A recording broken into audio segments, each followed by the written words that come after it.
어떤 행사나 잔치에 초청을 받는 것은 일단 기분 좋은 일입니다. 그것은 특정 대상에게만 주어지는 특권이기 때문입니다. 하지만 때로는 그런 초청이 오히려 부담이 되는 경우도 있습니다. 생일잔치나 결혼식에 초대를 받았을 때 선물이나 축의금을 준비해야 하는 것이 본인의 형편을 어려우면 적당히 다른 변명을 대면서 거절할 수밖에 없는 것입니다. 반면에 초대받은 쪽에서 그런 부담 같은 것은 전혀 없이 그저 기쁘고 명예롭기만 한 초청도 있습니다. 어떤 행사의 주빈으로 모실 경우에 주관자 측에서 교통비를 비롯하여 숙박비 등 여비일체를 다 지불하는 경우입니다. 그렇게 초청을 받게 되면 본인은 아무 비용을 쓸 필요 없이 그냥 몸만 가면 되는 것입니다. 그렇다면 하나님께서 우리를 불러주시는 초청, 즉 소명은 어떠하겠습니까? 그 부르심 자체는 죄인을 구원의 길로 인도하시는 것이니 정말 특권적인 초청이면 두말할 나위가 없습니다. 하지만 그 초청을 받은 쪽에서 덧붙여 넣어야 할 무슨 비용이나 추가로 성립시켜야 할 조건 같은 것은 혹 달려있지 않겠습니까? 그리고 그 초청에 따른 응답은 구체적으로 어떻게 이루어지겠습니까? 이 시간 저는 하나님께서 당신의 택자를 과연 어떻게 부르고 계시는지를 본문을 통해 두 가지로 함께 참고해 보고자 합니다. 첫째, 하나님 부르심은 구원에 필요한 모든 조건이 완전히 충족되어 있는 초청입니다. 1장 26절부터 31절까지 함께 봉독하겠습니다. 형제들아, 너희를 부르심을 보라. 육체를 따라 지혜로운 자가 많지 아니하며 능한 자가 많지 아니하며 문벌 좋은 자가 많지 아니하도다. 그러나 하나님께서 세상의 미련한 것들을 택하사 지혜 있는 자들을 부끄럽게 하려 하시고 세상의 약한 것들을 택하사 강한 것들을 부끄럽게 하려 하시며 하나님께서 세상의 천한 것들과 멸시받는 것들과 없는 것들을 택하사 있는 것들을 피하려 하시나니 이는 아무 육체도 하나님 앞에서 자랑하지 못하게 하려 하심이라. 너희는 하나님으로부터 나서 그리스도 예수 안에 있고 예수는 하나님으로부터 나와서 우리에게 지혜와 의로움과 거룩함과 구원함이 되셨으니 기록된 바 자랑하는 자는 주 안에서 자랑하라 함과 같게 하려 함이라. 아멘. 사도 바울은 고린도 교회 교인들을 향해 형제들아 너희를 부르심을 보라 하고 그들이 제일 처음 구원의 길로 초청받았을 때의 상황을 돌이켜보라고 말하고 있습니다. 그때 그들의 형편이란 정말 내어놓을 것이 전무했습니다. 하나님 앞에서는 말할 나위조차 없고 그저 육체를 따라 즉 그냥 인간적으로만 생각해 보아도 스스로 자랑할 만한 것이 아무것도 없었습니다. 왜냐하면 고린도 교회 교인들 중에 지혜로운 자, 능한 자, 문벌 좋은 자, 즉 세상에서 알아줄 만한 고학력 소지자나 성공한 부자나 상류인사 출신은 극소수에 불과했기 때문입니다. 근데 인간 사회에서는 그처럼 별로 인정이나 환영받지 못할 자들이 놀랍게도 하나님께로부터는 특별한 부르심을 받게 되었던 것입니다. 이것은 곧 개인의 능력이나 업적은 적어도 기독 신자가 되는 데에는 아무 도움이 되지 않고 상관도 없는 것을 분명히 보여줍니다. 남자가 일단 군대에 들어가면 그 전에 사회에서 좀 더 좋은 학교에 다니거나 좀 더 부유한 가정에서 자랐던 것 따위의 차이들이 전혀 상관없게 되지 않습니까? 마찬가지로 일단 하나님께로부터 부르심을 얻어 똑같이 신자가 되고 교회의 일원이 된 자들에게는 세상에서 따지던 지식이나 능력의 차이, 즉 육체를 따른 조건이란 더 이상 아무 의미가 없어지는 것입니다. 하나님의 부르심에 있어서 그 대신 꼭 필요한 조건은 곧 하나님의 선택입니다. 본문에 하나님께서 택하사라는 말이 3번이나 반복 강조되어 있는 이유가 그것입니다. 하나님께서 만세 전부터 이미 택정해 놓으신 자를 그 예정해 놓으신 때가 찼을 때 불러주시는 것, 이것이 바로 하나님의 부르심, 즉 소명인 것입니다. 왜 하나님께서 다른 조건들은 전혀 보지 않으시고 그처럼 일방적인 선택에 의하여 구원을 베푸시는 것입니까? 왜 하나님께서는 좀 더 똑똑한 사람이 예수를 잘 믿게 하신다든지 헌금을 더 많이 하는 사람에게 전당 입장권을 주신다든지 나보다 더 착하게 사는 정도에 따라 구원의 여부를 결정하지 않으시고 그처럼 홀로 다 결정하시고 시행하시는 것이겠습니까? 그 이유는 곧 아무 육체도 하나님 앞에서 자랑하지 못하게 하시기 위함이었습니다. 사람이라는 비천하기 짝이 없는 피조물이 지극히 높은 창조주신 하나님 앞에서 단 한 가지라도 자랑할 수 있는 것이 생긴다면 그 자체가 이미 말이 안 되는 모순인 것입니다. 그럼에도 불구하고 다른 것은 다 하나님 앞에서 상대가 못 되는 줄 알면서 유독 구원 문제만은 자기의 힘으로 되는 것으로 착각하는 사람들이 참 많습니다. 이들은 대자연과 우주 앞에서는 인간의 힘이 미칠 수 없는 영역을 다스리는 절대자 운운합니다. 그러면서도 인간 자신에 대해서 말할 때는 스스로 양심작용이나 선행으로서 신을 감동시켜서 그 신으로 하여금 자기를 구원해 주지 않을 수 없도록 만들 수 있다고 생각하고 있으니 정말 이 얼마나 유일배반적이며 무리한 신성모독입니까? 하나님께서는 그런 건방지게 짝이 없는 소리를 아예 원천적으로 꽉 막아버리시기 위해 아무 육체도, 즉 제 아무리 지혜롭고 실력 있고 착하다는 사람이 할지라도 적어도 하나님 앞에서만큼은 절대로 자랑하지 못하게 하시기 위하여 이 구원 역사를 전적으로 당신 혼자만의 뜻과 계획과 능력을 동원하여 성취해 나가시는 것입니다. 그처럼 하나님 편에서 구원을 위한 모든 조건을 이미 완전히 충족시켜 놓으신 가운데서 택자를 불러주셨으니 그렇게 부름받은 자는 이제 30절 말씀대로 오로지 하나님께로부터 나서 그리스도 예수 안에 있게 됩니다. 신자가 되는 것은 단지 하나님께서 불러오신 덕택에 그저 공짜로 예수 그리스도 안에 들어와 있는 상태입니다. 그래서 일단 학생이 대학교 입학하면 바로 그 자체가 그 학생의 면모요 위상이 되는 것과 마찬가지입니다. 우리는 아무리 세상 지식이 모자랄지라도 이제 예수님의 지혜를 머리와 마음속에 입력을 받은 영적 지성인들이 되었습니다. 아무리 우리 인격에는 여전히 약점들이 많이 남아있어도 이제 우리는 예수님의 의로움과 거룩함을 교복처럼 입고 있는 자가 되었습니다. 우리 스스로는 구원의 조건을 채울 능력이 아무것도 없고 그 은혜에 보답할 길도 전혀 없지만 그것과 상관없이 그저 예수님의 십자가 대속으로 말미암은 구원함의 덕을 톡톡히 보는 자가 되었습니다. 하나님으로부터 난 택자, 즉 하나님의 절대 주권적인 주도하에 이루어지는 구원으로 부르심을 받은 자들은 이처럼 간단하게 그리스도 예수 안에 있는 성도가 된 것입니다. 그런 까닭의 사람은 그 누구도 그 무엇을 두고도 하나님 앞에서 결코 자랑할 수 없습니다. 구원이 사람의 구도자적 자세나 수도적인 노력에 달려있다고 생각하면 그것이야말로 벌써부터 인간이 감히 하나님 앞에서 자랑하는 실로 교만하고 건방진 행위가 될 뿐입니다. 구원의 확신을 얻은 신자가 단 한 가지 자랑할 수 있는 것은 오직 주 안에서 자랑하는 것뿐입니다. 즉 하나님께서 나를 불러주셔서 예수 안에 있게 해주신 초청, 바로 이것 덕분에 내가 구원의 복음에 대한 지혜를 얻고 구원받을 만한 칭의를 거저 입게 되고 구원받은 자답게 거룩하게 사는 생활을 하게 되고 결국 그 구원이 완성될 천당 영생에 들어가게 된 것만을 세상 앞에서 진정 당당하게 자랑해야 하는 것입니다. 대학교 시절에 성악을 하던 제 친구 하나가 오페라에서 주역으로 나오게 되었는데 고맙게도 초대권까지 제게 보내주었습니다. 저는 그 초대권 덕택에 그 웅장한 연주회장의 좋은 자리에 앉아서 아주 멋진 오페라를 잘 감상했습니다.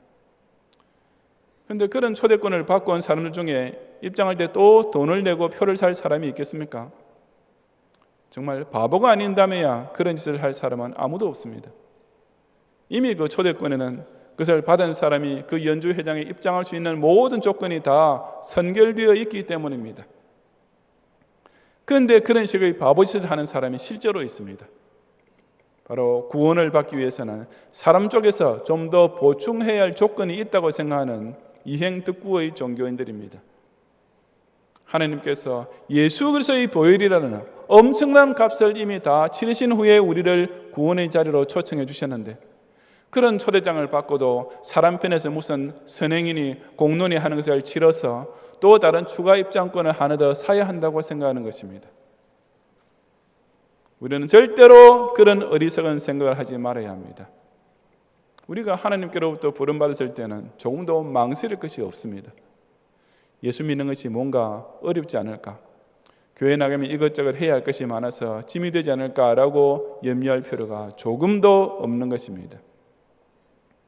왜냐하면 하나님의 초청에는 우리 편에서 뭔가 덧붙여야 할 무슨 경비나 조건부가 전혀 딸려오지 않기 때문입니다. 이미 부르시기 전에 모든 필요한 조건을 예수 그리스도를 통해 완벽하게 충족시켜 놓으신 후에 그 택한 자들을 부르시는 이 놀랍기 짝이 없는 무조건적인 초청 앞에 그저 감사함으로써 응답하는 성도들이 되시기를 바랍니다. 둘째, 하나님의 부르심은 택자라면 성령의 감화 감동에 힘입어 꼭 응답하게 되어 있는 초청입니다. 2장 1절 이하 5절까지 함께 봉독하겠습니다. 형제들아, 내가 너희에게 나아가 하나님의 증거를 전할 때 말과 지혜의 아름다운 것으로 아니하였나니 내가 너희 중에서 예수 그리스도와 그의 십자가에 못 박히신 것 외에는 아무것도 알지 아니하기로 작정하였습니다. 내가 너희 가운데 거할 때에 약하고 두려워하고 심히 떨었노라. 내 말과 내 전도함이 설득력 있는 지혜의 말로 하지 아니하고 다만 성령의 나타나심과 능력으로 하여 너희 믿음이 사람의 지혜에 있지 아니하고 다만 하나님의 능력에 있게 하려 하였노라. 아멘. 내가 너희에게 나아가 하나님의 증거를 전할 때란 사도 바울이 제2차 전도 여행 중에 고린도를 방문하여 전도를 시작했을 때를 가리킵니다. 그때 그가 전도하면서 말과 지혜의 아름다운 것으로 하지 않았다는 말은 무슨 철학적인 토론이나 세속적인 변론을 하지 않았다는 뜻입니다. 사실 비단 고린도뿐 아니라 바울은 어디를 가서 전도하더라도 항상 그랬습니다. 고린도 가기 바로 전에 아덴에 전도하러 가서 아레오바구를 방문했을 때에도 바울의 그런 자세는 똑같았습니다. 아레오바구란 일종의 반원형 극장인데 사도행전 17장 21절에 기록된 대로 가장 새로운 것을 말하고 듣는 것, 즉 당대 최고 수준의 토론과 최신 정보의 교환이 벌어지던 학문의 허브 같은 곳이었습니다. 하지만 그런 자리에서조차 바울은 단지 죽은 자의 부활만을 증언했습니다. 말하자면 오늘날 대학 교수들과 지성인들이 모여있는 학술 세미나에 가서 느닷없이 예수 그리스도를 믿으면 영생 구원 받습니다 라고 외친 격이었습니다. 만약 마음만 있었다면 사도 바울이 그들과 어떤 지식적인 토론을 못할 사람은 결코 아니었습니다. 그는 유대인이었지만 다소라는 이방 지역에서 출생했기 때문에 당시 로마 사회의 최상류층 문화와 헬라 철학의 최첨단 학문에 익숙한 사람이었습니다. 거기에다 유대 사회에서도 당대 최고 학부를 졸업한 수재였습니다. 그러므로 바울이야말로 얼마든지 기독교와 철학을 적당히 접목시켜서 재미있는 수사와 설득력이 있는 논리를 전개할 실력이 충분하고도 남음이 있었던 것입니다. 하지만 그는 말과 지혜의 아름다운 것, 즉 변론으로 전도하려 하지 않았습니다. 왜냐하면 복음이란 것이 머리 좋은 학자들만 듣고 깨달을 수 있도록 만들어진 것이 아니라는 사실을 잘 알고 있었기 때문이었습니다. 그래서 바울은 그의 전도가 결코 설득력 있는 지혜의 말이 되지 않도록 했던 것입니다. 이것이 기독교는 지혜, 즉 이성적인 논리와 판단을 전적으로 배격하거나 부정한다는 뜻은 결코 아닙니다. 단지 세상의 그 어떤 고차원의 지혜도 예수 그리스도의 십자가 능력을 능가할 수 있는 구원의 복음은 될 수 없다는 뜻입니다. 만약 구원의 복음이 어떤 깊은 지식 체계에 근거한 것이라면 오로지 똑똑한 사람만 이해를 하고 믿어 구원을 얻을 수 있고 반면에 무식한 사람은 그 무지 때문에 구원을 길이 막혀버리게 되었을 것입니다. 그런 까닭에 사도 바울은 아예 내가 너희 중에서 예수 그리스도와 그가 십자가에 못 박히신 것 외에는 아무것도 알지 아니하기로 작정을 하고 그것만 증언했습니다. 그 예수님을 영접하여 믿기만 하면 빈부 차이나 지위 고하나 지식 유무를 막론하고 그 누구라도 간단히 구원받을 수 있는 것이 곧 하나님께서 정해놓으신 구원의 길인 줄을 잘 알았기 때문이었습니다. 3절의 내가 너희 가운데 거할 때 약하고 두려워하고 심히 떨었노라 하는 말은 바울이 사도가 된 후에도 인간적으로는 여러 가지 약점 내지는 결점이 있었음을 보여줍니다. 고린도후서 10장 10절에 보면 고린도교회 교인들이 사도 바울을 두고 그의 편지들은 무기가 있고 힘이 있으나 그가 몸으로 대할 때에는 약하고 그 말도 시원하지 않다고 비판했다고 했습니다. 정확한 상황은 알 길 없지만 하여튼 바울이 고린도에서 전도 사역을 할 때 일반 대중의 눈에는 그가 사람을 끌 만한 특별한 매력이나 카리스마를 소유한 자가 못 되었던 것입니다. 그럼에도 불구하고 전도자 바울에게는 확실한 믿는 구석이 딱 하나 있었습니다. 그것이 곧 하나님의 능력, 보다 구체적으로 성령의 나타나심과 능력이었습니다. 비록 어눌한 말이나 서툰 화술로 전도한다 해도 택자는 그 부르심에 반드시 응답하게 되는 것은 바로 성령께서 그 순간 직접 역사하시기 때문이며, 사도 바울은 그 누구보다도 이 사실을 무수히 체험했고 그래서 계속 철석같이 의지했습니다. 말과 지혜의 아름다움으로서 얻게 된 신앙이란 세속적 논리나 이단 사설의 괴멸에 의해서도 간단히 무너질 수 있지만, 성령의 감화감동하시는 능력에 의해 얻게 된 신앙은 아무리 교묘한 이론이 공략해야도 끄떡도 하지 않게 되는 것입니다.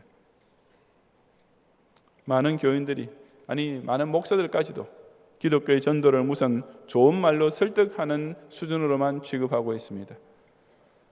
즉 복음 전파를 무슨 상담사의 조언이나 현재 강론 비슷하게 여기고 있는 것입니다.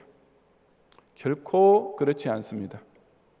전도는 근본적으로 설득하는 것이 아니라 그냥 선포하는 것입니다.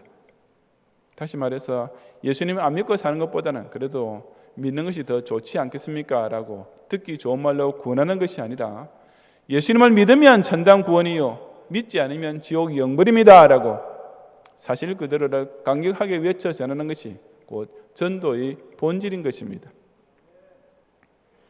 전도자가 그처럼 예수 그리스도를 증언할 때 그 대상이 택자이면 즉시 성령의 나타나심과 능력이 그 사람의 심령에서 작동하게 되며 그것으로 만사 오케이입니다. 그 순간 즉시 그 전도 대상자의 심령이 그리스도의 십자가 대속을 믿고 예수님을 자신의 구세주로 영접하게 되는 것입니다. 그래서 마치 초청을 받은 사람이 그 초청에 수락하는 답장을 보낸 것과 같습니다. 답장을 보냄으로써 초청이 확정되듯이 부름받은 택자는 성령의 감화감동하심을 통해 믿음이라는 답장의 반응을 하나님 앞에 나타내므로써 소명에서 시작된 구원의 초청은 영생이라는 마지막 단계까지 틀림없이 이어지는 것입니다. 사람 속에 예수님을 믿는 마음이 생기게 된다는 것은 참으로 얼마나 신기하고도 위대한 하나님의 능력입니까? 세상에서 그처럼 똑똑하고 돈 많고 높은 자리에 있던 그 콧대 높은 사람들이 예수 그리스도께서 십자가에 못 박히신 것이 자기 죄 때문이라는 것을 겸손히 깨닫고 인정하면서 눈물을 흘려 회개하게 되는 것은 정말 신기한 일 아닙니까? 마찬가지로 세상에서 무식하고 가난하고 비천한 사람들도 바로 그 예수 그리스도의 지혜와 의로움과 거룩함과 구원함을 입은 후에는 이제는 그 누구 앞에서도 주눅들지 않고 당당하게 주 안에서 자랑하는 자가 될 수 있는 것도 얼마나 놀라운 일입니까? 이런 일은 절대로 인간의 양심이 해낼 수 없습니다. 이런 기적은 결코 인간 자신의 노력이나 선행을 통해서도 나타날 수가 없습니다. 빈부 귀천을 막론하고 사람의 마음을 이처럼 예수 그리스도에게로 끌리게 만들고 믿고 고백하게 하는 일은 오직 하나님의 초자연적인 능력, 곧 성령의 감화감동하시는 능력의 역사인 것을 밝히 깨닫는 성도들이 되시기를 바랍니다. 성도 여러분, 하나님께서 저와 여러분을 언제 어떻게 부르셨습니까? 내가 나보다 더 학벌이 좋아서 기독교 복음을 잘 이해할 수 있을 것 같다고 하나님께서 나를 불러주셨습니까? 내가 예수 믿기 전부터 유독 남달리 선행을 많이 쌓았다고 기특하게 여겨 하나님께서 나를 불러주셨습니까? 고린도 교회 교인들과 꼭 마찬가지로 우리 가운데서도 그렇게 부름받은 사람은 단 한 명도 없습니다.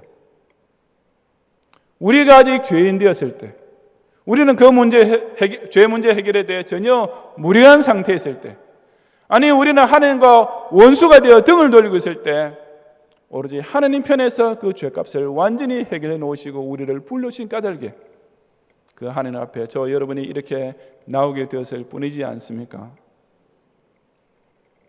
그러므로 사람의 종교적인 능력, 영적인 우수성, 양심의 발동이 구원을 성립시키는 것이 결코 아닙니다.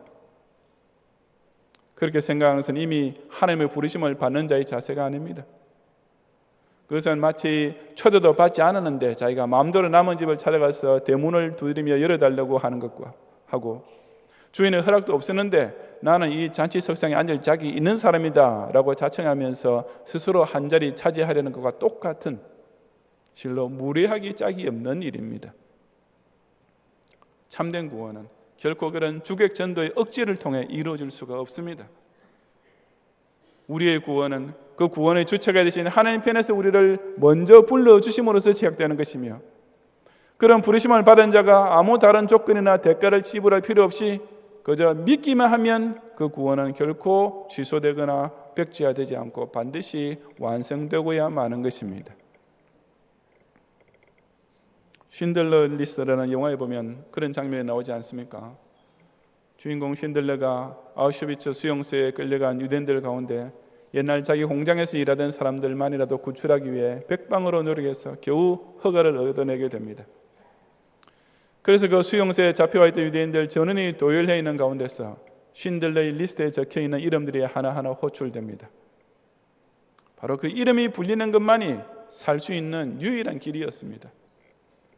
다른 유대인들은 두말할 필요 없고, 과거 쉰들러의 공장 직원이었던 유대인들조차 자기 생명을 위하여 구하기 위해 스스로 할 수 있는 일이란 아무것도 없었습니다. 제 아무리 머리를 짜내도 방도가 없었고, 아무리 용을 써도 전적으로 무력한 존재일 뿐이었습니다. 하지만 단지 자기 이름이 불리는 것, 그것 하나만 가지고 모든 것이 꿈처럼 다 해결될 수 있었습니다. 왜냐하면 그들의 생명 구원을 위한 다른 문제들을 쉰들러가 이미 다 해결해 놓았기 때문입니다. 쉰들러가 자신의 전 재산을 털어 그 소중한 생명들에 대한 값을 대신 다 치러 놓았던 것입니다. 그 유대인들이 해야 할 일이라고는 자신의 이름이 불릴 때 그저 앞으로 한 발짝 나가는 것밖에 없었습니다. 그 호명이 곧 자기의 생명을 살려주는 호명인 줄을 철석같이 믿고 그저 감격에 떨며 한 발 앞으로 나가기만 하면 그 틀림없는 죽음에서 기적 같은 구원을 받을 수 있었던 것입니다. 하나님의 소명, 하나님께서 우리를 구원으로 초청해 주시는 부르심이 바로 그러한 것이 아니겠습니까? 죄로 인하여 꼼짝없이 죽을 수밖에 없게 된 처지에서 우리 편에서 스스로 할 수 있는 일이라고는 아무것도 없었습니다. 내 IQ 아니라 세상 최고 석박사의 지혜를 다 동원한 데에도 전혀 방도가 없는 일이었습니다. 내 능력 가지고는 어림도 없고, 인간 세상에서 가장 강한 것, 제일 좋은 것, 최고로 부한 것들을 다 끌어모아서 맞바꾼다 해도 아예 거래 자체부터 성립될 수 없는 일이었습니다. 하지만 그와 같은 우리 편의 완전 타락과 전적 무능력을 하나님 편에서 먼저 다 완전히 해결해 놓으시고 우리 이름을 하나하나 불러주시는 것입니다. 그러므로 하나님께서 우리를 불러주시는 소명은 결코 어떤 추가 수석이 필요하거나 부름받은 쪽에서 뭔가 제고할 만한 여지가 남아있는 초청이 결코 아닙니다. 구원에 대하여 우리가 더 이상 행할 수 있는 것, 해야 할 것은 아무것도 없습니다. 하나님께서 독생자의 십자가 보혈을 통해 그 값을 이미 다 대신 치러 놓으셨기 때문입니다. 구원에 대해 우리가 더 이상 알아내야 할 것조차 아무것도 남아있지 않습니다. 그저 성령께서 감화 감동하시는 그대로 믿기만 하면 충분하기 때문입니다. 스스로 하나님께 나올 지혜도 능력도 의지도 없던 우리를 위하여 이미 모든 조건을 완전히 충족시켜 놓으시고 택자를 부르시는 이 하나님의 놀랍고도 고마운 초청에 오직 믿음으로 응답함으로써 그 은혜로운 구원의 잔치자리에 꼭 함께 앉는 경향의 성도들이 되시기를 주님의 이름으로 축원합니다.